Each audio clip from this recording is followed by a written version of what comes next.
سڵاتان لێبێت و ئەم کاتتان باش بینەرانی خۆشەویستی تەلەڤیزیۆنی کۆمەڵە بە یارمەتی هاوڕێیانی هاوکارم لەگەڵتانم بۆ پێشکەشکردنی گەشتی هەواڵەکانی ڕۆژی سێشەممە سەرەتا سەردێڕی گرنگترین هەواڵەکان.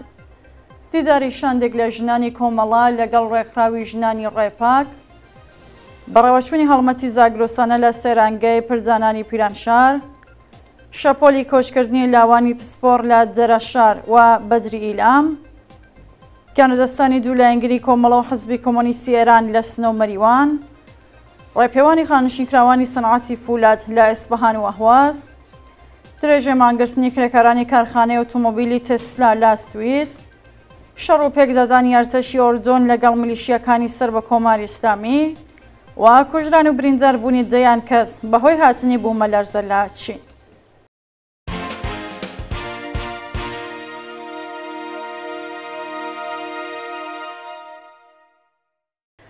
درێژە هەواڵەکان دیزاری شاندێک لە ژنانی کۆمەڵە لەگەڵ ڕێکخراوی ژنانی ڕێپاک. ڕۆژی دووشەممە 27 مانگی سەرماوەز شاندێک لە ژنانی کۆمەڵە سەرزانی ڕێکخراوی ژنانی ڕێپاک و هاوڕێ ڕۆزەرین ئەندامی کەژاریان کرد. لەو دیدارەدا وێ ڕێتاسوێکردنی جۆخی ئێستا ئێران ڕۆژهەڵاتی کوردستان ناوچەکە و بە تایبەت بزوستنەوەی ژن ئازادی جەخت خرایە سەر جۆخی ژنان و درێژەدان بە خەبات و تێکۆشان دژ بە کۆماری ئیسلامی. هەروەها باس لە چوونەسەرەوەی ئاستی توند و تیژی خێزانی و بەرزبوونەوەی ئاماری ژنکوژی لە ڕۆژهەڵاتی کوردستان و ئێران کرا و هۆکارەکان و شێوەی بەرەنگاربوونەوەی چاوسوێکرا. بەڕێوەچوونی هەڵمەتی زاگرۆسانە لە سەیرانگەی پردانانی پیرانشار. لە درێژەی هەڵمەتی زاگرۆسانە کە لە ژێر دروشمی ژیانی نیشتمان پەیوەندی بە سەوزایی زاگرۆسەوە هەیە، ژینگە پارێزانی پیرانشار ڕۆژی دووشەممە 27 سەرماوەزی 1402 چالاکێکی ژینگەیان لە سەیرانگەی پردانان بەڕێوە برد. لەو هەڵمەتەدا کە بە بەشداری کۆمەڵێکی بەرچاو لە پارێزەرانی ژینگە بەڕێوەچوو، زیاد لە سەدنەمامی بەڕوو و سەدان جۆردنکی گوێژ چەقالە و کەوت چێندران و ناوچەکەت لە زبڵ و خاشاق پاکرایەوە. هەڵمەتی زاگرۆسانە لە چەند هەفتەی ڕابردوودا لە زۆربەی شار و شارۆچکەکانی کوردستان بەڕێوەچووە و لەلایەن خەڵکەوە پێشوازی باشی لێکراوە. کوژران و برینداربوونی سێ کۆڵبەر لە سنوورەکانی مەریوان و نەوسوود. ڕۆژی دووشەممە 27 سەرماوەزی 1402 کۆڵبەرێکی خەڵکی گوندی زنووری سەر بە شاری مەریوان بە تەقەی هێزەکانی ڕۆژیم لە سنووری ئاسناوێ گیانی لەدەستا. لەلایەکی دیکەوە دوو کۆڵبەری خەڵکی پاوە بە تەقەی هێزەکانی ڕۆژیم لە سنووری نەوسوود بریندار و ڕەوانەی نەخۆشخانەکران. بەپێ راپۆرتی کۆڵبە نیوز ئێوارەی دووشەممە عەلی قادری کۆڵبەری تەمەن 52 ساڵی خەڵکی گوندی زنوور بە دەستڕێژی گولەی سەرکوزگەرانی ڕۆژیم لە سنووری ئاسناوێ گیانی لەدەستاوە. هەروەها دوو کۆڵبەری خەڵکی گوندی دەشەی سەر بە شاری پاوە بە ناوەکانی ئارمان ئەحمەدی و کۆسار پەتیام بە تەقەی ڕاستەوخۆی هێزەکانی ڕۆژیم لە سنووری نەوسوود بریندار و ڕەوانەیە نەخۆشخانەکراوە. شەپۆلی کۆچکردنی لاوانی پسپۆڕ لە دەڕەشار و بەدری ئیلام. بەپێ راپۆرتی شاڵەکانی مەدەنی لە پارێزگای ئیلام، شەپۆلێک لە کۆچی گەنجانی خوێنەواری و پسپۆڕ لەو پارێزگایە دەستی پێکردووە و تەنیا لە یەک گوندی سەر بە دەڕەشار 115 کەس بۆ ئوسترالیا کۆچیان کردووە.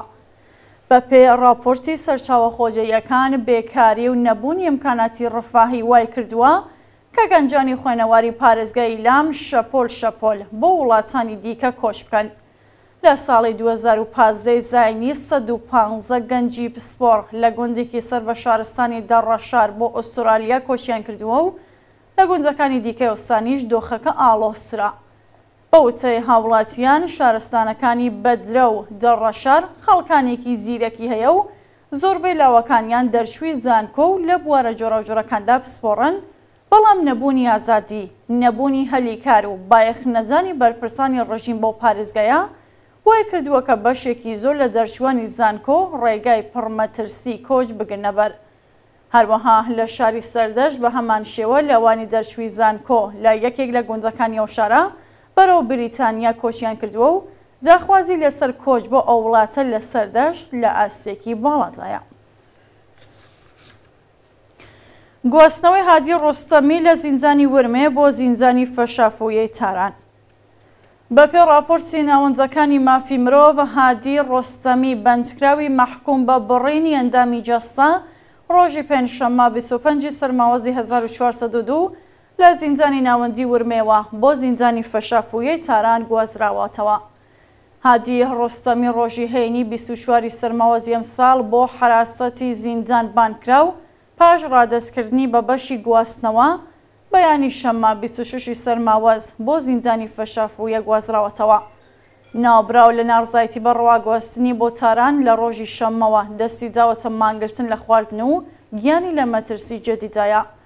بە پێزانیاریەکان بەرپرسانی زیندانی فەشافۆیە هۆکاری ڕاگواستنی ئەو بەندکراوەیان بۆ سکاڵای ڕوحوڵڵا گودەرزی سەرۆکی ئەندازیاری زیندان بە بیانووی تێکدانی ئەمنیەتی بەندیخانە و شەڕ و تێکەڵچوون لەگەڵ مەئمورانی زیندان گەڕاندوێتەوە. شایانی باسەکە هادی ڕۆستەمی لەلایەن هێزەمنیەکانی زیندانەوە بە سەختی دراوەتە بەر لێدان و دەست و لوت و سەری شکاوە. گیانەدەستانی دوو لایەنگری کۆمەڵە و حزبی کۆمۆنیستی ئێران لە سنە و مەریوان. بەپێ هەواڵی گەیشتوو ڕۆژانی شەممە و دووشەممە 25 و 27 سەرماوەزی 1402 دوو کەس لە لایەنگرانی کۆمەڵە و حزبی کۆمۆنیستی ئێران بە ناوەکانی نامێق حەیدەری خەڵکی دیواندەرە و سەلام محەممەدی خەڵکی مەریوان بەهۆی ڕووزاوی کار و نەخۆشی گیانیان لەدەستا. هاوڕێ نامێق حەیدەری لە جایەکبووی گوندی کانیکەوەی سەر بە شاری دیواندەرە و دانیشتووی شاری سنە بوو. هاوڕێ نامێق لە شاری سنە لەگەڵ سیاست و ڕێبازی کۆمەڵە ئاشنا بوو لە شۆڕشی گەلانی ئێران دژ بە ڕژیمی پاشایەتی لە ساڵی 57 بەشداری کرد. لە ساڵی 1360 هەتاوی پەیوەست بە ڕێزەکانی پێشمەرگەکانی کۆمەڵە بوو لە گورزانی کاوە سازماندرا. پاژماوەیەک هاوڕێ نامێق بەهۆی کێشەی بنەماڵەیەوە گەڕایەوە ئێران و وەفادار بە ڕێبازی کۆمەڵە مایەوە.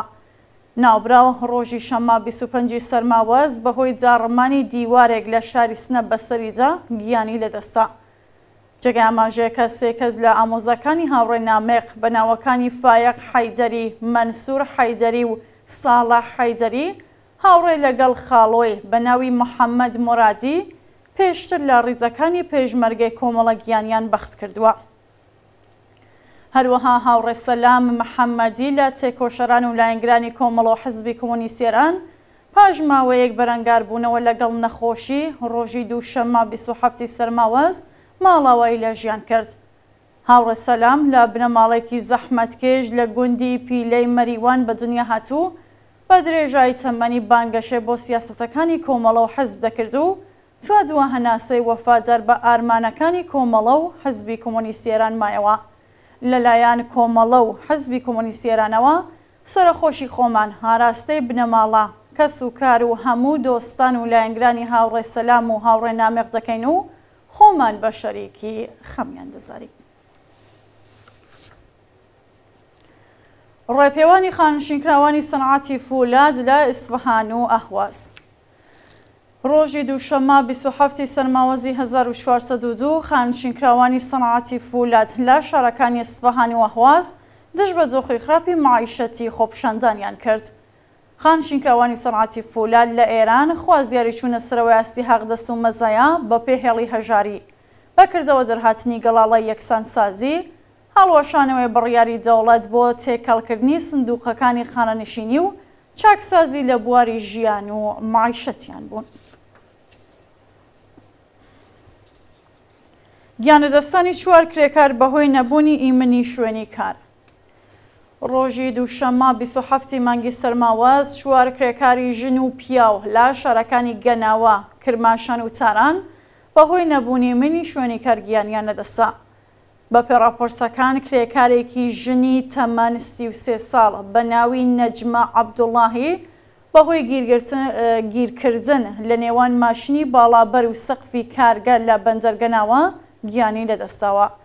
هەروەها کرێکارێکی بیناسازی لە کرماشان بەهۆی بڕینی کابلی باڵابەر لە نەهۆمی چوارمەوە کەوتە خوارەوە و دەست بەجێ گیانی لەدەستا.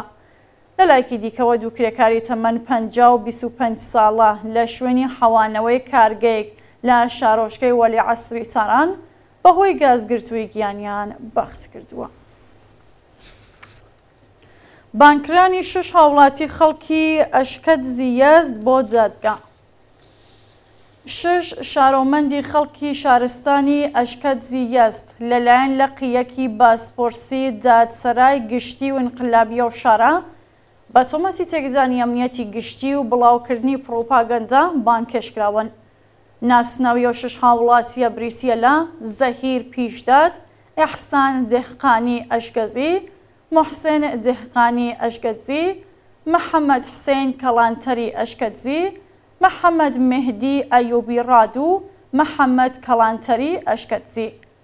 بەپێ ئەبلاغیەی دادگا ئەو 6 هاوڵاتیە ئەبێ لە ماوەی 5 ڕۆژی داهاتوودا خۆیان بە دادسەرای گشتی و ئینقلابی ئەشکەت بناسێنن. درێژە مانگرتنی کرێکارانی کارخانەی ئۆتۆمۆبیلی تێسلا لە سوید. ڕۆژی دووشەممە 27 سەرماوەزی 1402 کرێکارانی کارخانەی بەرهەمهێنانی ئۆتۆمۆبیلی بەرقی تێسلا لە سوید بۆ چەندەمین ڕۆژی بەردەوام لە ناڕزایەتی بە دۆخی خراپی پیشەوی و معیشەتی درێژیان بە مانگرتندا. کرێکارانی کارخانەی تێسلا لە سوید خوازیاری گۆڕانی دۆخی پیشەوی کرێکارانی هەموو بەشەکان و داوای گرێبەستی گشتی دەکەن. کرێکاران هەروەها داوا دەکەن حەقدەستەکانیان بە پێ ڕێژەی هەڵاوسان زیاد بکرێت و ئەو مەزایانەی کە لە قەراردادەکانیاندا هاتووە جێبەجێ بکرێت. بە پێزانیاریەکان خاوەنکار ویستویەتی کۆتایی بە مانگرتنەکە بێنێت، بەڵام سەرکەوتوو نەبووە و ئیتحادیە کرێکاریەکان لە نۆروێژ، فینلاند، دانمارک و ئەڵمانیش پشتیوانی خۆیان لە کرێکارانی مانگرتووی سوید ڕاگەیاندووە.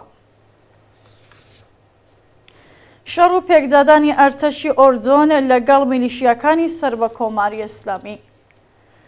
ڕۆژی دووشەممە 27 سەرماوەزی 1402 ئەرتەشی ئۆردۆن لەگەڵ میلیشیاکانی سەر بە کۆماری ئیسلامی لە سنووری سووریا بە شەڕ هاتوو بنکەکانیانی بردومان کرد. بە وتەی بەرپرسانی دەوڵەتی ئۆردۆن ئەو گروپە چەکدارانەی سەر بە ڕەژیمی بەشار ئەسەد و کۆماری ئیسلامی کە لە سنووری وڵاتەکەیان قاچاقی مادەی هۆشبەر دەکەن، ڕۆژی ڕابردوو ویستویانە چەکوچۆڵ بۆ نێوخاکی ئۆردۆن بگوازنەوە و هەوڵی ڕووخانی دەوڵەتی ئەو وڵاتە بدەن، بەڵام لەلایەن ئەرتەشەوە بەرپرس دراونەتەوە و بنکەکانیان بە چڕی بردومان کراوە. دووە هەواڵ کوژران و برینزاربوونی دەیان کەس بەهۆی هاتنی بوومەلەرزە لە چین.